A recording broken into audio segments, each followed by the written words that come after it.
Et c'est l'heure de la question santé d'Europe 1, Patrick Roger. La question santé avec le docteur Kierzek. Bonjour. Bonjour Patrick. Alors en règle générale, on est plutôt bien informé sur les risques d'une exposition prolongée au soleil. Mais on oublie souvent que les coups de soleil ou les cancers de la peau ne sont pas les seuls risques des UV. Et ce matin, vous voulez nous informer sur les risques méconnus de l'exposition au soleil. Lesquels ? On le répète suffisamment, les coups de soleil, le risque de cancer, de mélanome, etc. Mais il y a des problèmes plus quotidiens, notamment quand on prend des médicaments, et c'est ce qu'on appelle la photosensibilisation.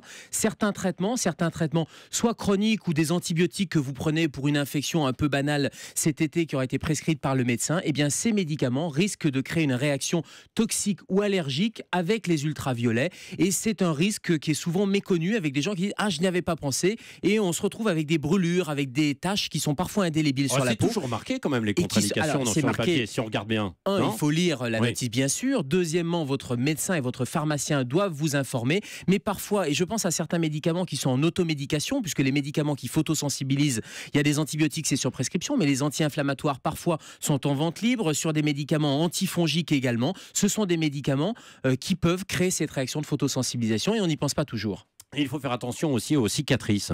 Exactement, et toutes les cicatrices, des cicatrices de blessures, des cicatrices d'intervention chirurgicale, donc votre chirurgien va vous informer bien sûr, mais ce sont les brûlures, une brûlure pour laquelle on n'aura pas forcément consulté un médecin, et bien plusieurs mois, et j'allais dire plusieurs années précédemment, il faut faire attention parce qu'une cicatrice n'est pas cicatrisée tant qu'il n'y a pas plusieurs mois, voire 2 ans qui ne se sont pas écoulés, donc une blessure récente, attention, il faut protéger cette cicatrice du soleil. Un peu plus de protection solaire, donc un peu évidemment. Plus d'écran, alors on n'appelle pas ça de l'écran total, mais de la protection avec un indice de protection solaire qui va permettre de s'exposer, sauf cette zone cicatricielle. Et puis, Gérald, il y a également l'eczéma, les allergies comme ça de la peau. Alors là, il faut être très très prudent. Très prudent. Il y a certaines dermatoses, maladies dermatologiques. Alors on pense à l'eczéma, mais le lupus, la rosacée aussi, qui sont des maladies de peau qui peuvent être aggravées par le soleil. Et puis certaines maladies, paradoxalement, comme l'eczéma, peuvent parfois être améliorées chez certains patients. On constate que c'est une amélioration.